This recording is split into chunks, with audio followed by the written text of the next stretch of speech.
Hello बच्चों, let's read the question. Which of the following statement is not true. Question को हम refer कर सकते हैं NCERT 11th standard part 1 page number 40 and 41 पर। So question में हमें पूछा हुआ है कि इनमें चारों में से कौन सा स्टेटमेंट नॉट ट्रू है, इट मीन्स इनकरेक्ट है। तो फर्स्ट ऑफ ऑल देखते हैं फर्स्ट स्टेटमेंट को। If displacement covered of a particle is zero then distance covered may और may not be zero. So पहले तो हम लोग ये देखते हैं कि what is the meaning of displacement. तो displacement is the shortest distance covered और it is the difference between the final location and the initial location. और जहां तक बात है डिस्टेंस की, तो distance is taken as the total of the path length covered by the object.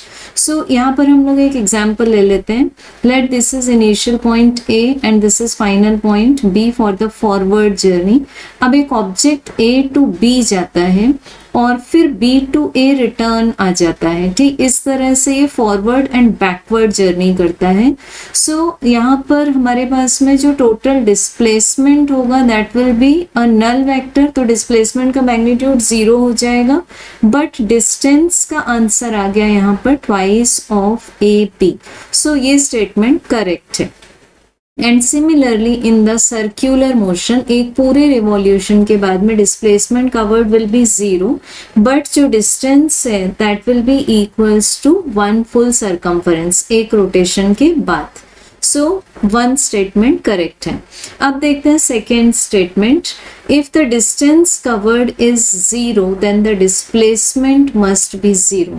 सो इसी case को हम फिर से एग्जांपल मान लेते हैं कि यहाँ पर अगर पार्टिकल ए पर ही एट रेस्ट पोजीशन रहता, टाइम पास होता जाए बट ये पार्टिकल अपनी पोजीशन चेंज ना करे, सो डिस्प्लेसमेंट उस समय 0 होगा। तो definitely it implies that the displacement should also be 0. So this must word is correct. तो ये भी हमारे पास में correct answer है।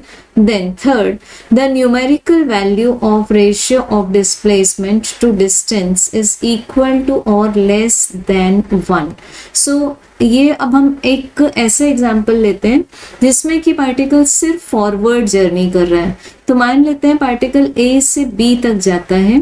तो अगर ए से बी पर जाकर पार्टिकल रुक जाता है तो उस समय डिस्प्लेसमेंट का जो मैग्नीट्यूड होगा वो डिस्टेंस के इक्वल होगा। So we can say that the ratio of the magnitude of the displacement to the distance will be equals to 1.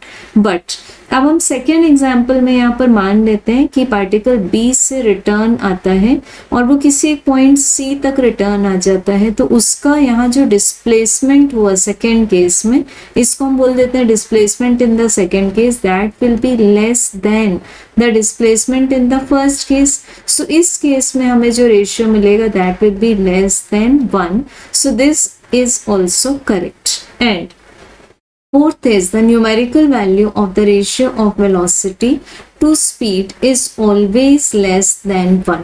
So अगर हम इस एक जो हमें थर्ड में रिजल्ट मिला था, the numerical value of the ratio of displacement to the distance is equal to or less than 1, इसको हम दोनों को ही टाइम से डिवाइड कर दें तो हमें न्यूमरेटर में मिलेगा वेलोसिटी और डिनोमिनेटर में मिलेगा स्पीड। तो दैट रेशियो में ऑल्सो बी लेस देन और equal to 1। So equal to भी हो सकता है। सो ये जो ऑलवेज वर्ड यूज्ड है ये यहाँ पर इनकरेक्ट है। So we can say that statement number 4 is not true. So this is the right answer. Thank you.